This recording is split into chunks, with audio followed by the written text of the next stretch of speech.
Charlie Parsons for Boxing Social in association with William Hill and Empire Fight Store. Always a pleasure to link up with Mr. Charlie Sims, living it up out in LA. How are you, brother? Yes, Parsons. From one Charlie to another, we're doing all right, mate. I was going to say, just from the little view that you've got going on, there we are. Oh, my God. What a start. What a start. I told you. I was like, if you want to keep that in. I was like, if you could see this setup right now, you would laugh your head off. Right, I'm going to attempt this one more time. That's it. That's it. That ain't Can we keep it rolling? I feel like that was too good to cut out. Yeah, we can keep it rolling. I was looking at it thinking there's a really good chance this could fall apart. But anyway, I've sorted it out. It may happen again, and if it does, we definitely will cut it out. How's things, mate? Busy? Yeah, very, very busy. I've actually been doing a bit of traveling, so I'm kind of coming off of like a couple of weeks down the West Coast, but I've kind of walked back into a storm. So very, very busy. Lots of business to be done in the boxing world at the moment. Well, let's go straight into it. I just spoke to Eddie about an hour ago, and he's revealed that terms are agreed for Chris Eubank Jr. versus Conor Benn to happen at the minute provisionally in Abu Dhabi, September 23rd. I suppose before we start going into the ins and outs, how straightforward has this been? We believe that Eubank's team has always wanted this. There was no contractual obligation after the cancellation of the rematch to continue with the Smith fight. What's it been like dealing with it? It's been, from our side, it's always been pretty straightforward because we've always wanted the fight. We know it's one of the biggest fights out there in world boxing, let alone British boxing. It didn't make a lot of sense to me when Chris Eubank triggered his rematch clause with Smith, but I suppose the injuries and the delaying has sort of pushed him towards this fight. But my understanding is this fight always paid double the money that he was getting for the Smith rematch. So financially, from that perspective, it always made sense for him to do this fight and then possibly revisit the Smith rematch afterwards, albeit that, if he was successful. Because I just feel like if he'd have gone into the Smith rematch and lost again, it just damages this fight even more. I think, if anything, it's probably balanced out the playing field a little bit. A lot of people thought the weight and the size difference was going to be too much for Conor Benn in the first fight, and they weren't really giving him much of a chance. But I think what we've seen with Smith, who's fought at a lower weight than Eubank, he's obviously vulnerable.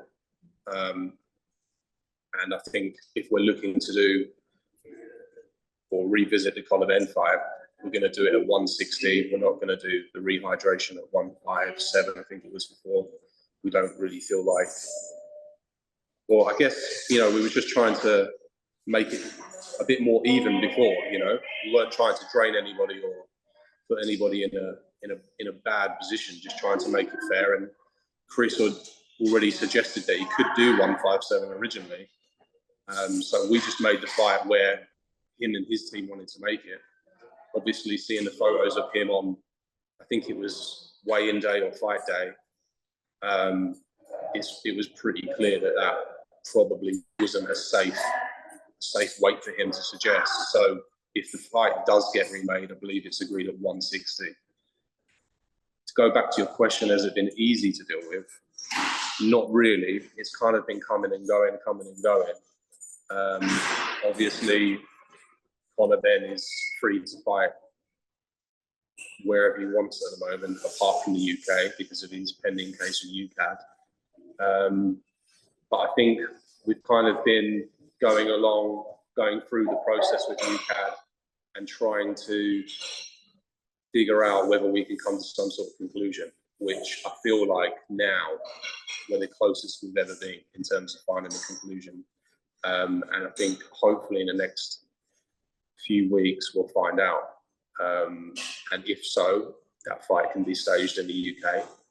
And if it's still a pending case, then I think it's highly likely that it will go to Abu Dhabi.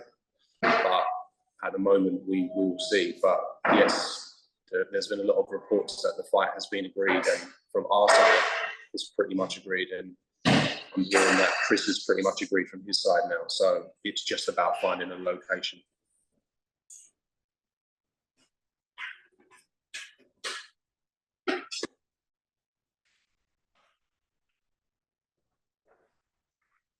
Parsons, are you on mute? I am on mute because my aircon on's in the background. I'm going to pick up on the UKAD part because that's something that I've been told that there is news pending also on this side of stuff. On the original weight last time round, now there was a lot of criticism to yourself, Matchroom, Conor, for draining Chris Eubank down to 157. But like you just said, and Chris said previously in the build-up, this was a weight that he said that he could make and he was happy making. Obviously, we've seen that clearly wasn't the case. I mean, he did do it. He still got on the scales for 157. But this time round, the sensible decision was 160, the weight that he fought Liam Smith at. But also, you know, Eubank's team prior were happy. It's not like you were boiling him down to 157. Yeah, exactly. That weight was originally suggested by him and his team. We didn't come up with some number of 157. It was just a conversation of, look, this fight, it almost seemed like it was never going to get made because of the weight and the size difference. So we do need to make it a little bit more fairer. So where could you suggest that you could get to make this fight happen? And they came up with a number of 157, which we agreed to. So, you know, we didn't go back to them and say 155, 156. It was 157 was suggested, and that's what we agreed to. We didn't try and drain him any more than that. So, but, you know, obviously we see the results of what 157 did to him, and it would just make logical sense to do this fight at 160. I'm not sure how fair that is for Conor Benn, to be brutally honest with you. He's not a natural 160 pounder. But he certainly carries a hell of a lot of power. And we've seen that if you can hit Chris Eubank on the sweet spot at 160, then it is certainly doable. So that's what we're looking to make the fight. Conor has been putting out post-training with the 147 to 160 sort of talk. On that, he's fought his whole career at 147. He's not small, but he wouldn't be he would definitely be a small 160, right? Is it, from a managerial perspective, we know it's a massive fight, we know family legacy and everything, and what happened last time makes it even bigger. Do you worry about him going up 2 weight divisions? For me, it probably isn't advisable. I think like we're looking at this fight as a one-off sort of fight. I think you have to take into consideration the person that you're getting in the ring with at 116. For me, Chris Eubank's probably one of the few middleweights that you would say you'd probably get him with. He's not necessarily known for his power. You know, if we were talking about a prime Golovkin, like if you look at like Kell Brook Golovkin back in those days, you know, Kell was a great 147 world champion. And Golovkin was a powerhouse at 160. And we see that in the fight. You know, Kell held his own for a few rounds, and I was there live watching it, and it was an exciting fight for a few rounds. But then you just start to see the size and the power difference. And I think the only difference in this fight is that Chris isn't a huge puncher at 160. And you've also got Conor Benn, who is a huge puncher at 147. So, you know, you have to take into consideration what the opposition is and what the situation is. I probably wouldn't suggest going in with anybody else at 160 at the moment, but then there isn't anybody else that's presented itself at 160. So we'll see. You know, I think the only other fights that we could possibly look at are Liam Smith, if he wanted to do it at 160, but it would make more sense to do it at 154 because that's Liam's natural weight and Conor's natural weight is 147. But that could be made at 160 if he really wanted to, but it doesn't really make sense.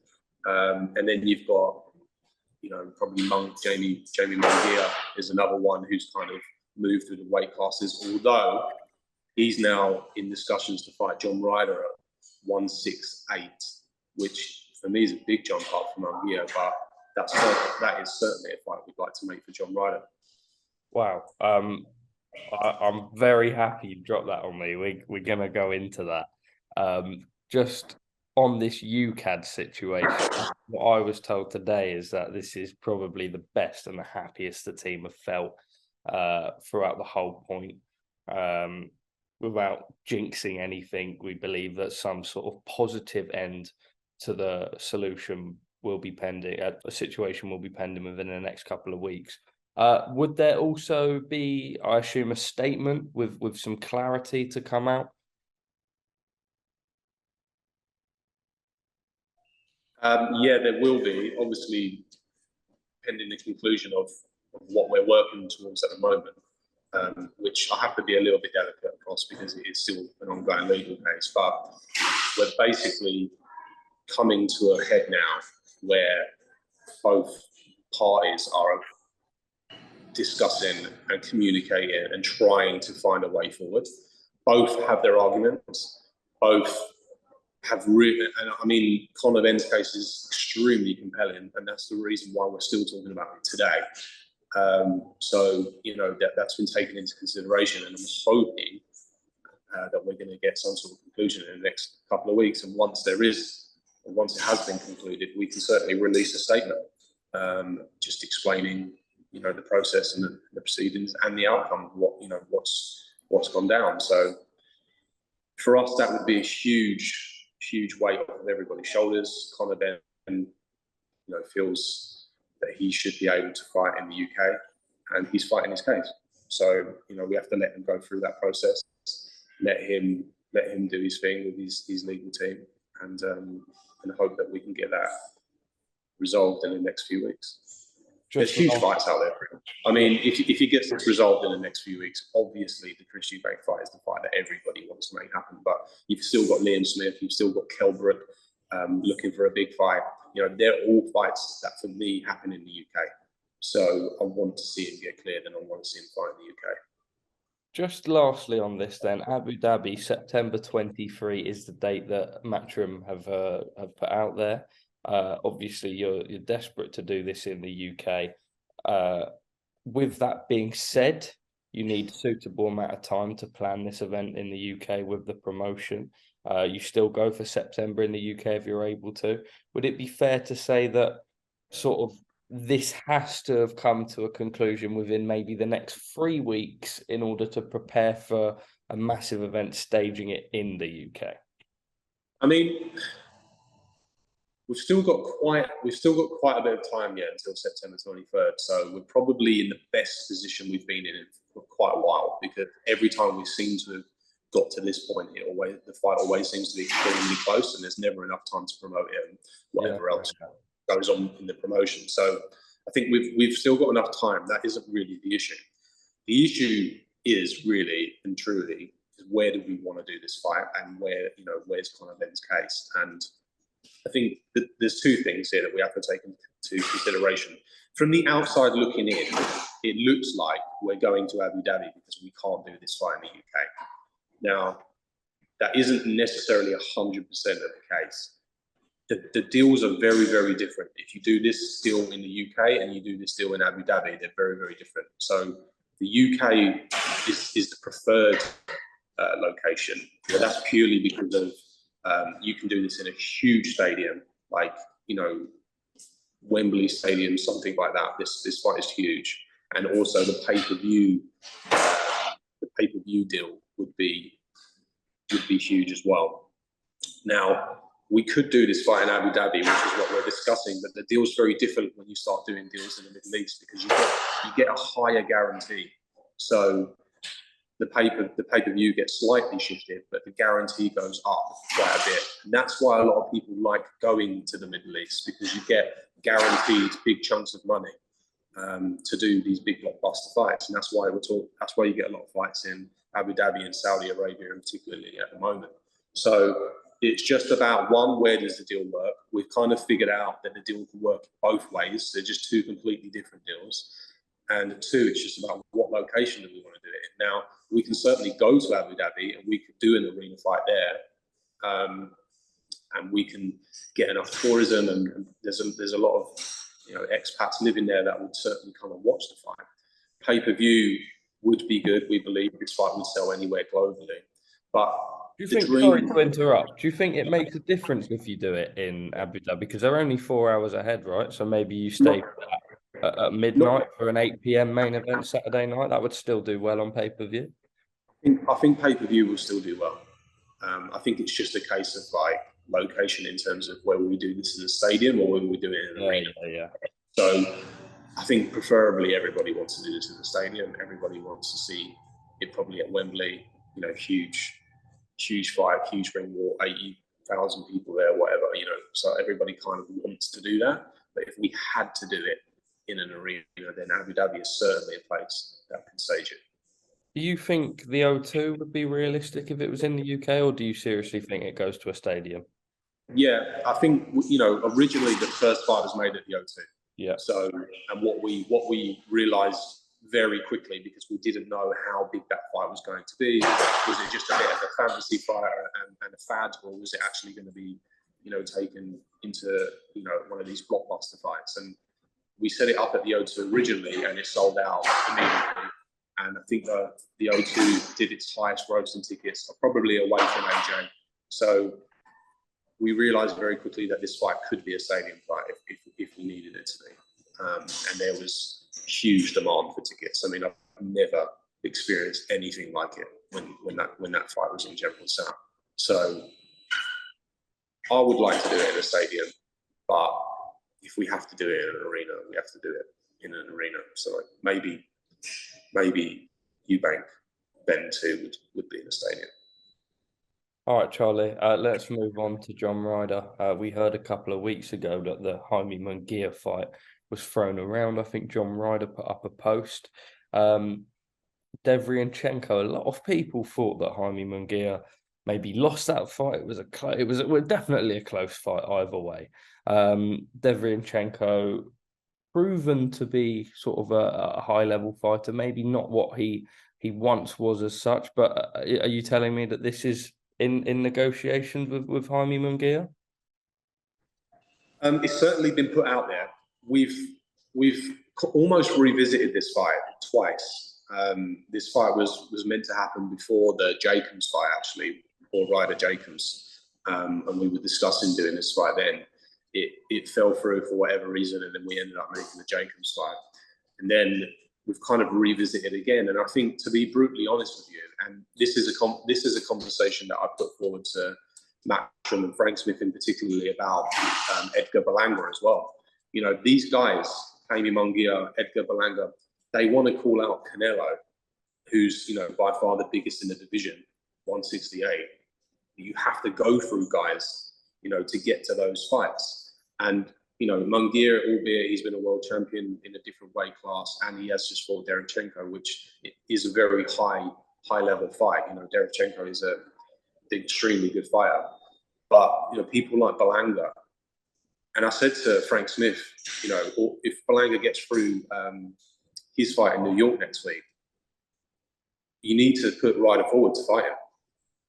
And he said to me, like, oh, I don't know if Berlanga would want to fight Ryder. It's a bit of a hard fight. And I went, yeah, but I actually said, yeah, but tell the big dosser that if he wants to fight the big boys at the top, you have to go through people like John Ryder. You can't just duck away and start calling out the big boys' names and then think you're going to get an easy pass. It just doesn't work like that. There's people queuing up to fight Canelo. So we'd fight Edgar Berlanga and we'd fight Jaime Munguia. Should be easy fights to make, both with the same broadcaster. Berlanga should be an extremely easy fight to make. There was talks about making Berlanga when he was with Top Rank, we kind of had a few discussions. Keith Connolly was kind of putting it out there a little bit, and we were very interested. This was before the Canelo fight, so we want that fight, and we want the Munguia fight. Just depends who wants it more and who thinks that they can beat Ryder, who had a very, very good fight with Canelo. It was a very valiant effort. And I think if you think you're going to get in and mix it with the best, you need to fight people who have gone 12 rounds with Canelo, and not many people have done that. Have you had any conversations with Golden Boy since the fight last weekend regarding the Munguia fight? Not personally, but I believe Frank Smith's been talking to Golden Boy's team about the Munguia fight, yeah. Okay. Charlie, just on the rest of the stable, I believe Cyrus Pattinson will be out August 19 in Birmingham. Is that for a British title? It's not going to be for a British title. It will probably be a defence of his WBA international title. I would like a British opponent. Yeah. So we are pushing for that. However, there aren't really many other British opponents apart from who aren't getting ready to challenge for the British title, and that are probably better than Jenkins. I think Jenkins gave an amazing performance against Patterson, and that was Yeah. But there are big fights on the horizon for Patterson, and one of the big fights that we're discussing is actually the Ritson fight. We really want to do a northeast big arena fight with Ritson, and almost like we've got to prepare for that fight, because albeit Ritson might be at the back end of his career, or some say, he does carry some power still, and his experience, and his last fight was practically at world level. It was a fight, he was in the final eliminator with OD, a couple of fights ago or a fight ago. So we have to be prepared to go into that fight, and that's kind of the fight that we're targeting towards the end of the year. So it'll probably be Patterson out in August, get him a 10 rounder under his belt, and then I'd like to target that Ritson fight towards the end of this year. Cordina, I know he's had back and forth with Foster's team online. Is it maybe October, his return? Cordina, we're discussing at the moment. It was September mentioned originally, but I think at the moment it's like we need to have these discussions that we're in with Matchroom at the moment, and it's like, what do we do now? Because Cordina really wants a unification. He feels like he's beat 2 current world champions. He's done everything that was asked of him. He wants his crack at a unification. And it's like, who's available to do that? And where logistically does it make sense to do that? He wants to do it in Cardiff, rightly so. He deserves to do it there. Does it make financial sense to bring Foster over? I don't know. That's down to Matchroom. Could that maybe be something that goes to the Middle East? Not as a main event, but obviously, they stacked the cards. They had 3 world title fights. Barrett against Rakimov was one of them on that Bivol against Ramirez undercard. Do you think that sort of thing could be proposed? Yeah, I think it could be. I just don't know. One, if it's a headline fight in the Middle East, because they just seem to go for these big blockbuster events. And 2, if it wasn't a headline fight, would Cordina want to undercut, be on an Yeah, I get that. A unification fight, because I think that fight sells out, in a bigger arena in Cardiff, personally. Yeah. So I think that's probably more realistic to do that fight in Cardiff. But they could certainly get the funds together, if that's what you're asking, in Abu Dhabi. But I'm not sure whether it would make sense for us to do that. Are there discussions about the other champions? Yeah, but it's just who's available at the moment. You've got Navarrete, who seems to be a really good fight, a really good option for Joe. He's a 2-time world champion. Got the WBO. Why don't we look at making that fight? He's with Top Rank, I believe. And I think Garcia is the other champion as well in the division. So I don't know what he's got planned at the moment. But these are all kind of discussions that we're having with Matchroom to see who's available and what are the options. Now, the other option is, if none of them are available for whatever reason, logistically, or they've got fights or mandatories coming up, then we have to look at staging a defence, voluntary defence, and then we have to look at making that fight probably early next year. So, yeah, I don't know at the moment. You know, the names in the hat for Cordina to do a defence here are obviously Barrett, and I think Kakachi is one. Of course. Yeah. I don't really get the Barrett fight. I don't really think it makes a lot of sense, to be honest. Apart from the fact that he's a fellow Brit, and it would probably do decent numbers as a bit of a big domestic fight. I think Kakachi would be a better fight in terms of like risk reward, if you like. He's got the IBO championship, which isn't considered as one of the major four, but it is almost, you know, on your road to becoming undisputed, if you like, and could be classed as a unification. And he is technically number one in the IBF. So I would like to see probably Kakachi as a defence if it was a voluntary, but we just want to make a unification. That's all we want. We want a big fight. Joe wants his big opportunity. He wants to sell out in the arena in Cardiff, and he wants to start collecting the belts. Well, Charlie, I think just to wrap up finally, the rest of the stable, Maisie Rose Courtney, George Liddard, Felix Cash, who I believe in talks for Ammo Williams again. Yeah, that we've agreed terms our side to do the Ammo Williams side. I'm not sure if they've agreed terms their side. I'm assuming they have. It's probably the second or third time we've revisited it. So I would expect that fight to land in August. And then on George Liddard and Maisie Rose, they're going to be back out in July, both making their way. You know, both looking good actually. Liddard's looking really good. He's progressing really well. Exciting fighter, exciting style. So keeping him busy. Maisie Rose, she had quite a tough fight in her rounds actually. But you know, in her weight class, there really isn't. There's a big gap between domestic and world level, and I feel like that fight would have been really good for her out in Ireland on the 10K card. So she had a good fight, got some rounds in. She would have learned a lot, and you know, let's go again now. You know, what's next? So she's out again in July, and she's kind of making her way through the division as well. Charlie, finally from me, Greg Meehan is someone who works with a lot of the fighters. I work with him myself. I know just how good he is. What's nice to see is a lot of the guys are very open about working with him as well and the benefits that he can bring. Just on your side, why is it so crucial to bring someone in like this? Obviously, it's up to the fighters, it's their choice, but everyone that does end up working with him is really seeing the benefits. 100%. You know, I've known Greg for a long time. I've worked with Greg as well for quite a while. For me, it was always about building the best team. And I think I've always had a big vision on this. And me and Tony, we've worked really hard over the last few years to kind of develop this, we call it the dream team.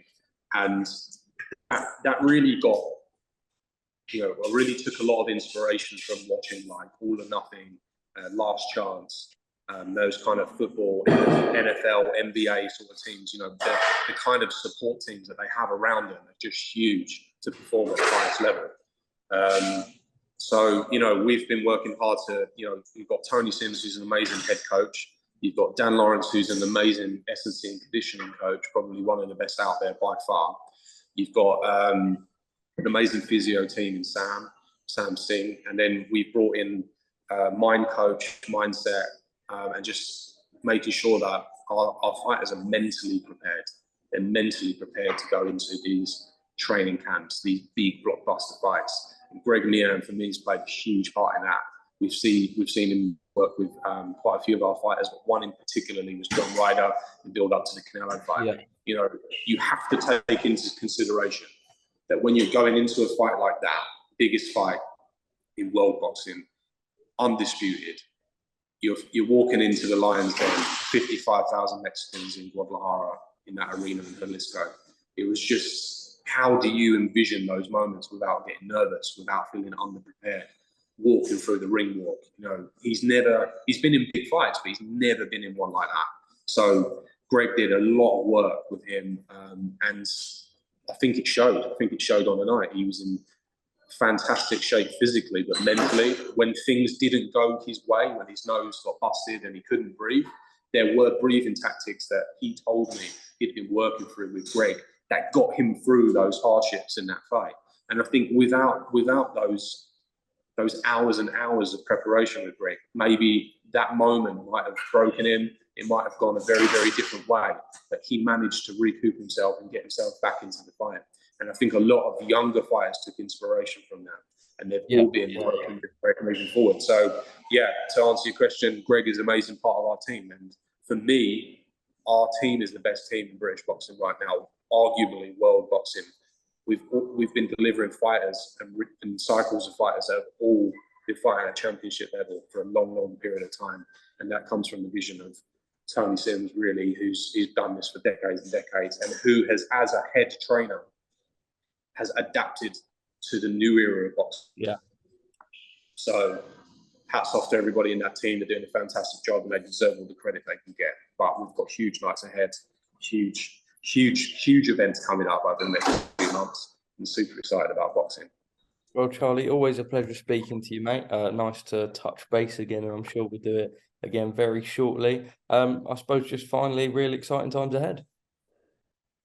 Massive fights ahead. This is going to be a huge year. But yeah, I'll keep you updated as we go along, Parsons. Charlie Sims, top man, thank you for speaking to us. Thank you, mate.